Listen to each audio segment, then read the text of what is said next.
అందరికీ కూడా good afternoon. అందరూ ఎలా ఉన్నారు? బాగున్నారా? నేనైతే చాలా బాగున్నాను. మీరు కూడా బాగుండాలని ఆ దేవుని కోరుకుంటున్నాను.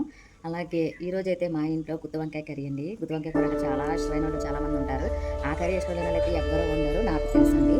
మాకైతే చాలా ఇష్టం అండి గుత్తి వంకాయ కూర అంటే. మీలో ఎంతమందికి ఇష్టం అనేది కామెంట్ చేయండి. ఓకేనా ఫ్రెండ్స్?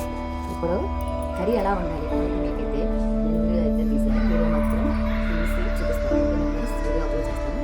చేస్తాను. ఓకేనా? వీడియో మాత్రం ఎక్కడ స్కిప్ చేయకుండా చూస్తాను. అలాగే మన ఛానల్ ఫస్ట్ ఆఫ్ ఆల్ చూస్తున్నారు మీకు తెలుసు కదా. ఇంకా చేయండి. నేనైతే మసాలా ఉల్లిపాయ ఇవన్నీ కూడా ముందైతే చేసుకుని టేస్ట్గా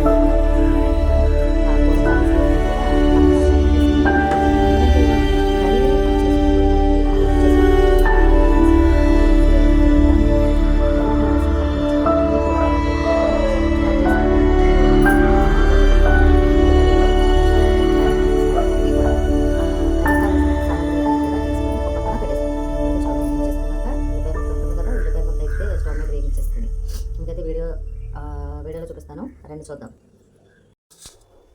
వంకాయలు చీలికగా అదిగో 4 ముక్కలు అలా కట్ చేసుకోండి.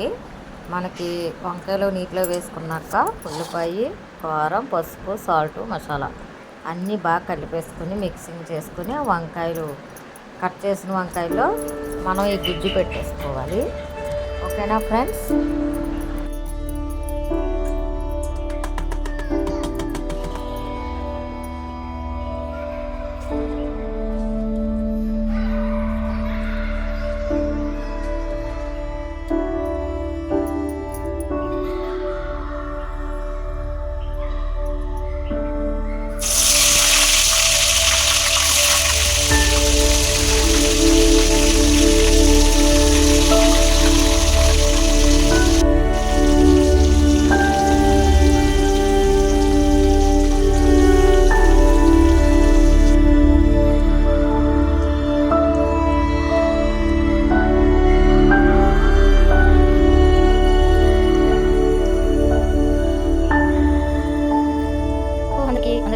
అందరిలో ఉన్నారు బాగున్నాను. నేనైతే చాలా బాగున్నానండి. ఈ రోజు అయితే మా ఇంట్లో గుత్తి వంకాయ కర్రీ. మీ అందరికీ ఎంతమందికి ఇష్టమో గుత్తి వంకాయ కూర అంటే చాలా ఇష్టమని తెలుసు అందరికీ కూడా. కానీ మీరు ఎంతమంది అనేది నాకు కమెంట్ సెక్షన్లో కమెంట్ చేయండి. ఓకేనా? ఈ రోజు అయితే టుడే ఏమున్నాయి అనుకున్నప్పటికీ ఉన్నాయి వంకాయలు ఉన్నాయి. వంకాయ చేతులు గుత్తి వంకాయ కదా వస్తుంది అందరికీ. ఆహా ఏమి రుచి ఇలా రుచి అని సాంగ్ గుర్తులేదు. ఈ గుత్తి వంకాయ కూర చేసి సాంగ్ అయితే పాడారు. మీ అందరికీ తెలిసే ఉంటుంది. ఓకే, గుత్తి వంకాయ కూర నా స్టైల్లో నేను ఎలా పడతాను మీకైతే వీడియో తెచ్చుకుంటాను. వీడియో మాత్రం ఎక్కడ స్కిప్ చేయకుండా ఉండండి. ఓకేనా ఫ్రెండ్స్?